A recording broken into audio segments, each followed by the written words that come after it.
अतः हे अर्जुन, अतः तुम्हें क्या करना चाहिए? तस्मा सर्वेषु कालेषु माम स्मरण युद्ध च, तुम्हें हर समय मेरा स्मरण करते हुए युद्ध करना चाहिए। ये क्या कॉन्क्लूजन है, ये शास्त्रों का क्या ऑर्डर है। जैसे लास्ट भगवान ऑर्डर देते हैं, हे अर्जुन तुम मेरे मित्र हो और तुम मेरे क्या है, मैं तुम्हें भले के लिए कुछ कहना चाहता हूँ। क्या करता हूँ मैं? दो श्लोक बोलूंगा अर्जुन, मैं तुम्हें कॉन्क्लूजन दूंगा गीता। क्या? सभी धर्मों को त्याग कर मेरी शरण में आओ, मैं तुम्हें सारे पापों से मुक्त करूंगा, डरो मत। ये कॉन्क्लूजन है गीता का। और उसमें भी क्या बोलता है उसके बाद? मन मना भव मन भक्तो मद याजी मामन वसु मावेसी संतम से प्रतिज्ञान प्रिय से।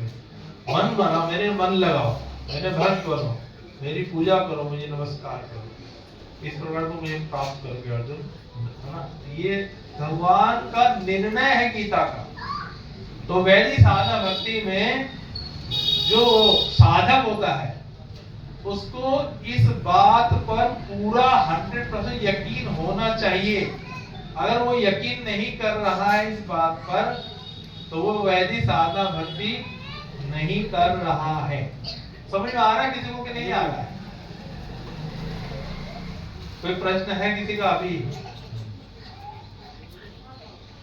कुछ समझ आया?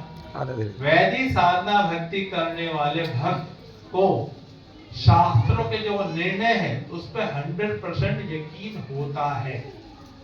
उस प्रकार वो क्या करता है? अपने भक्ति को करता है। जो करता है 100% यकीन करते हुए, तब उसको क्या है? राग भक्ति मिल जाती है, नहीं तो नहीं मिलती है, नहीं तो नहीं मिलती है, नहीं मिलती है, नहीं मिलती है। ये लिख लो। और मिलती ही है अगर वो करता है, उसको राग भक्ति मिल जाती है, मिल जाती है, मिल जाती, गारंटी गारंटी गारंटी। अगर वो 100% यकीन करता है शास्त्रों की बातों में। समझ में आ रहा है? अगर यकीन नहीं करेंगे, उसको पालन नहीं करेंगे, तो वैदिक साधना भक्ति के द्वारा आपके अनर्थ नहीं जाएंगे। वैदिक साधना भक्ति वो व्यक्ति करता है, वैदिक साधना भक्ति से क्या होते हैं? पाप खत्म होते हैं। क्या खत्म होते हैं? वैदिक साधना भक्ति पापी लोगों के लिए होती है। जो वृंदावन के जो राधा रानी है, ललिता विशाखा है, वो मंगल आरती में नहीं उठते हैं, उनको इतना जप वगैरह नहीं करना होता है, वो स्वाभाविक रूप से उनका मन कृष्ण में लगा रहता है। तो पापी लोगों के लिए क्या है? वैदिक साधना भक्ति होती है। किसके लिए होती है? हमारे पाप कर्मों के कारण हम क्या है? काम, क्रोध, लोभ, ईर्ष्या, द्वेष, अहंकार होता है। क्या होता है हमारे अंदर? आप लोगों के अंदर लगता है नहीं, मेरे अंदर ही है। क्या क्या है हमारे अंदर? पाप कर्मों के कारण अनर्थ है। क्या है? क्या है? क्या क्या है हमारे अंदर? पाप अनर्थ क्या क्या है? काम, क्रोध, लोभ, मोह, मद, मत्सर। ये है क्या? पाप। ये जाएंगे कैसे? वैदिक साधना भक्ति करने से ही जाएंगे। और जब तक ये नहीं जाएंगे तब तक राग भक्ति नहीं आएगी।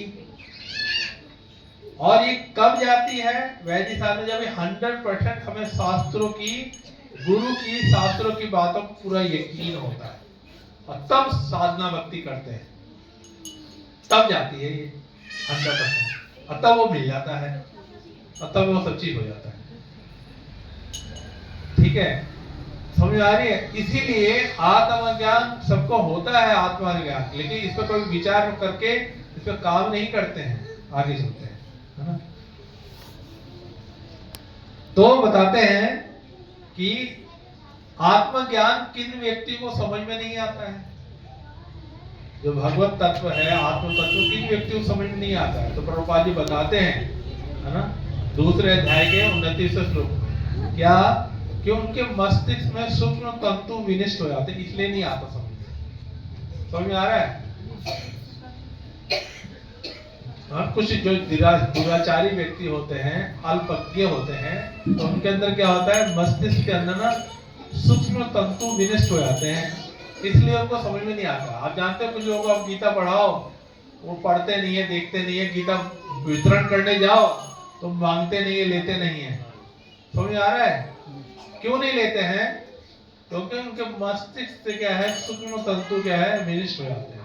अब ये आप पूछोगे तो ये सूक्ष्म तंतु क्या होते हैं, है ना, पापी व्यक्ति होते हैं उनके, तो सूक्ष्म तंतु क्या होते हैं, 4 पाप कर्मों के कारण जो होते हैं वो सूक्ष्म तंतु विनिष्ट होते हैं। जानते हैं 4 पाप कर्म, हाँ? ये होता है अवैध संबंध करना, मांस भक्षण करना, जुआ खेलना और नशा पान करना। ये पाप कर्म करता है व्यक्ति, इससे जो है उससे सूक्ष्म तंतु विनिष्ट हो जाते हैं। इसलिए उनको क्या होता है, आत्मा का ज्ञान और भगवत ज्ञान प्रकट नहीं होता है। इसलिए वो गीता देंगे